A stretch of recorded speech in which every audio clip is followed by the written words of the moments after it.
Assalamualaikum warahmatullahi wabarakatuh. Kami dari kelompok 2 akan menjelaskan materi chapter 1 yaitu Business Combination. Nah, sebelumnya mohon kami memperkenalkan kelompok kami terlebih dahulu. Yang pertama ada Adela Paramita dengan NPM akhir 053, yang kedua ada Farahia Novitri dengan nomor NPM akhir 060, yang ketiga ada Rafli Kusuma dengan NPM akhir 083, lalu ada Geomonang Sijabat dengan NPM akhir 106, lalu ada Mutiara Dwi Akmalia dengan NPM akhir 283, dan yang terakhir ada Francisca Fitriani dengan NPM akhir 293. Nah, untuk materi yang pertama yaitu alasan untuk kombinasi bisnis. Jika ekspansi merupakan tujuan yang tepat dari perusahaan bisnis, mengapa suatu bisnis melakukan ekspansi melalui penggabungan daripada membangun fasilitas yang baru? Nah, di antara sekian banyaknya kemungkinan alasan, mungkin ada beberapa alasan yang paling menonjol, yaitu yang pertama keunggulan biaya, lalu yang kedua yaitu resikonya lebih rendah, lalu yang ketiga lebih sedikit penundaan operasional, lalu yang keempat menghindari pengambil alihan, untuk yang kelima yaitu akuisisi aset tak terwujud, dan masih banyak lagi alasan yang lain. Next. Lalu selanjutnya ada perkembangan antitrust. Nah, Undang-Undang Anti Monopoli Federal itu melarang penggabungan usaha yang menghambat perdagangan atau merusak persaingan. Departemen Kehakiman Amerika Serikat dan Komisi Perdagangan Federal atau bisa disebut FTC itu memiliki tanggung jawab utama untuk menegakkan undang-undang anti monopoli federal. Misalnya ada kasus pada tahun 1997 di mana FTC memblokir rencana akuisisi Office Depot senilai 4,3 miliar oleh Staples dengan alasan di pengadilan federal bahwa pengambil alihan tersebut akan bersifat anti persaingan. Akhirnya Office Depot mengakuisisi persaingan Office Max pada tahun 2013. Next. Masih pada perkembangan antitrust, di sini penafsiran hukum anti monopoli itu berbeda-beda dari satu pemerintah ke pemerintah lain, dari satu departemen ke departemen lain, dan dari satu negara bagian ke negara bagian lain.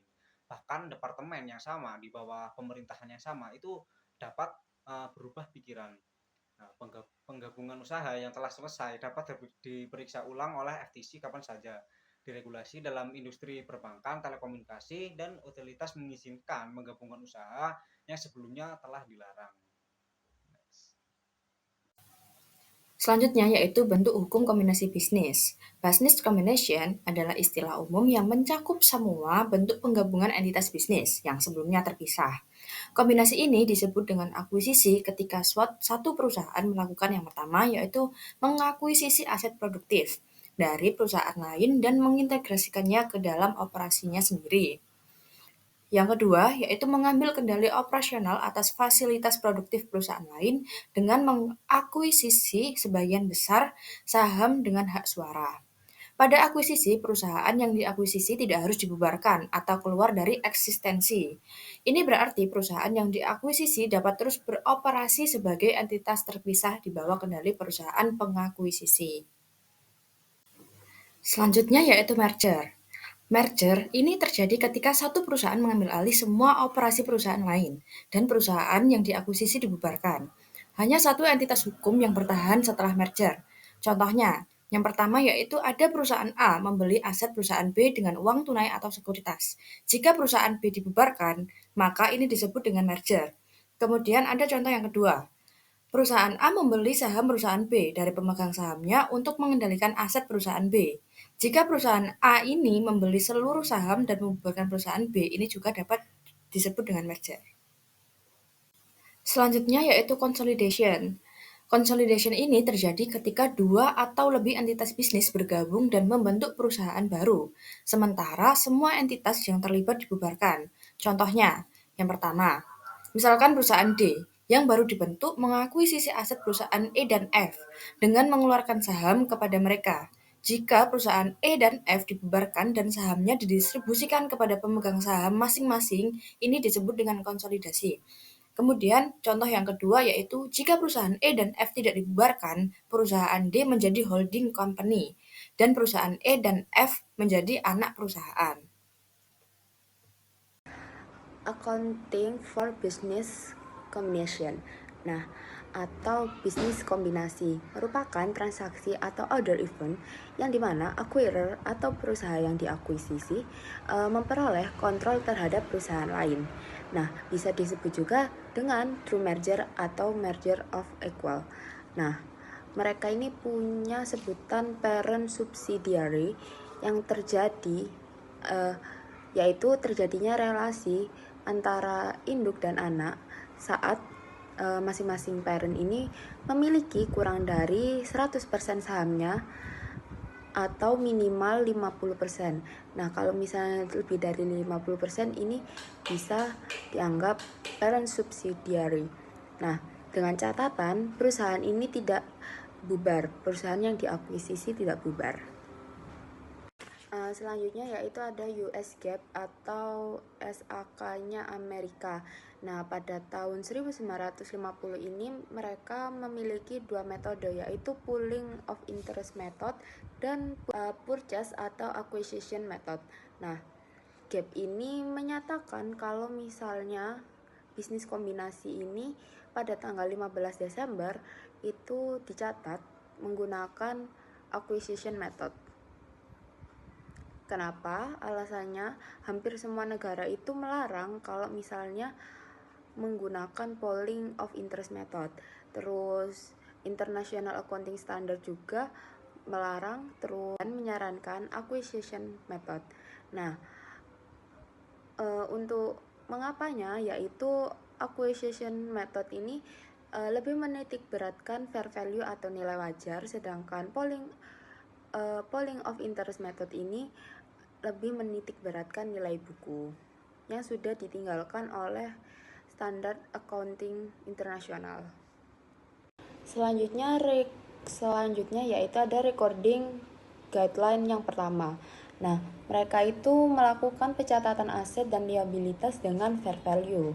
Terus jika perusahaan itu mengakuisisi dan mengeluarkan saham untuk diakuisisi. Nah, terus ada biaya langsung maupun tidak langsung itu akan dicatat beban. Terus recording guideline yang kedua yaitu ada ketika perusahaan melakukan akuisisi menyerahkan segala penyerahan aset berupa kas itu jika terjadi gain or loss pada kas maka akan dicatat sebagai current income statement. Nah, jika kas dibayarkan lebih besar dari fair value-nya, maka kelebihan tersebut akan dicatat sebagai goodwill.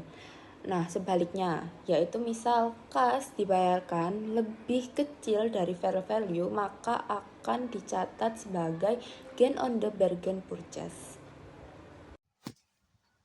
Baik, di sini saya akan menjelaskan mengenai according fair value in questions. Jadi langkah pertama dalam mencatat suatu akuisisi itu merupakan pertama menentukan nilai wajar dan seluruh aset berwujud dan tak terwujud yang dapat diidentifikasi dan aset terwujud yang diperoleh liabilitas yang diambil alih dalam kombinasi. Hal ini itu bisa menjadi tugas yang monumental, tetapi sebagian besar pekerjaan dilakukan sebelum dan selama proses negosiasi untuk penggabungan usaha yang diusulkan. Nah, perusahaan ini umumnya menggunakan penilaian independen dan ahli penilaian untuk menentukan nilai wajar.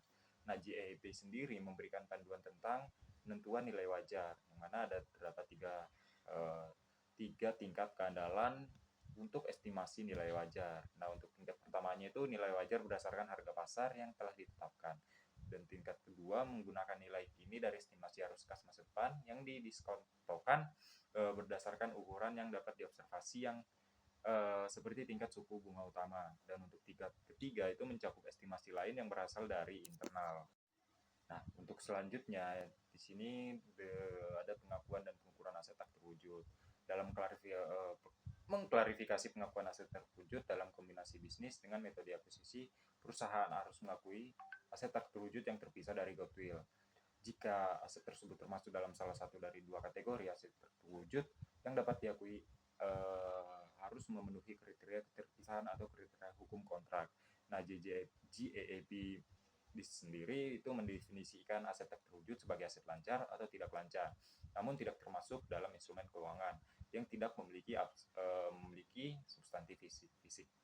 Nah, aset tak terwujud ini yang tidak dapat dipisahkan harus dimasukkan ke dalam goodwill. Sebagai contoh, akuisisi perusahaan yang diakuisisi akan memiliki tenaga kerja karyawan yang berharga, tetapi aset ini tidak dapat diakui sebagai aset tidak terwujud secara terpisah dari goodwill. Nah, GAAP ini menyediakan lebih banyak pembahasan yang lebih rinci dan daftar ilustrasi aset tidak terwujud yang dapat diakui perusahaan terpisah dari goodwill. Nah, untuk selanjutnya ada biaya dan nilai wajar dibandingkan. Nah, setelah menetapkan nilai wajar atas seluruh aset teridentifikasi yang diperoleh dan liabilitas yang diambil alih, di sini dapat dibandingkan biaya investasi dengan total nilai wajar aset, yang mana teridentifikasi yang dapat diidentifikasi dikurangi liabilitas. Nah, untuk slide selanjutnya di sini ada kontroversi goodwill. Jadi kontroversi goodwill ini dapat didefinisikan sebagai goodwill selisih lebih biaya investasi di atas nilai wajar bersih atas aset yang diterima. Nah, secara teoritisnya ini tuh merupakan ukuran nilai sekarang dari proyeksi perusahaan gabungan proyeksi kelebihan pendapatan di masa depan atas pendapatan normal dari bisnis yang serupa, dan memperkirakannya membutuhkan spekulasi yang cukup besar. Nah, oleh karena itu, jumlah yang dapat dikapitalisasi sebagai goodwill itu adalah bagian dari pembelian yang tersisa setelah seluruh aset dan liabilitasnya berwujud dan tidak berwujud, yang dapat diidentifikasi setelah nilai pada nilai wajar. Nah, kesalahan dalam penilaian aset lainnya juga akan mempengaruhi jumlah yang dikapitalisasi sebagai goodwill tersebut. Baik, yang selanjutnya ada pertimbangan kontingensi dalam akuisisi. Pertimbangan kontingensi adalah pembayaran tambahan yang mungkin diberikan kepada pemegang saham perusahaan yang diakuisisi. Nah, tergantung pada peristiwa atau kinerja di masa depan. Nah, hal ini itu bisa berupa uang tunai, aset lainnya, atau penerbitan sekuritas. Nah, penting untuk dicatat bahwa pertimbangan kontingensi harus diukur dan dicatat pada nilai wajar pada tanggal akuisisi. Ini berarti pihak pengakuisisi harus memperkirakan jumlah yang akan dibayarkan ketika kontingensi tersebut dilaksanakan atau telah diselesaikan. Nah, pertimbangan kontingensi dapat diklasifikasikan menjadi dua kategori, yaitu ekuitas dan kewajiban. Nah, jika pengakuisisi setuju untuk menerbitkan saham tambahan, jika target pendapatan tercapai, maka ini dianggap sebagai ekuitas. Sebaliknya, jika ada kesepakatan untuk membayar uang tunai tambahan, maka ini dikategorikan sebagai kewajiban. Perlakuan akuntansi untuk perubahan nilai wajar dari pertimbangan kontingensi juga berbeda. Untuk ekuitas, nilai wajar tidak diukur ulang hingga kontingensi diselesaikan. Sedangkan untuk kewajiban, nilai wajar diukur ulang pada setiap tanggal pelaporan, dan perubahan tersebut dilaporkan sebagai keuntungan atau kerugian dalam pendapatan. Nah, dengan memahami pertimbangan kontingensi ini, kita dapat lebih baik dalam mengevaluasi dampaknya terhadap laporan keuangan perusahaan yang terlibat dalam akuisisi. GAAP saat ini untuk goodwill dan aset berwujud lainnya.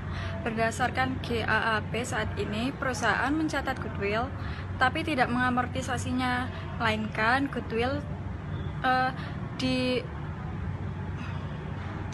dikelola secara berkala untuk mengetahui nilai penurunannya. Dan pengujian penurunan nilai goodwill adalah proses dua langkah. Yang pertama, membandingkan nilai buku dengan nilai wajar pada tingkat unit pelaporan bisnis jika nilai wajar lebih kecil dari jumlah tercatat. Yang kedua, memerlukan perbandingan jumlah tercatat goodwill dengan nilai wajar.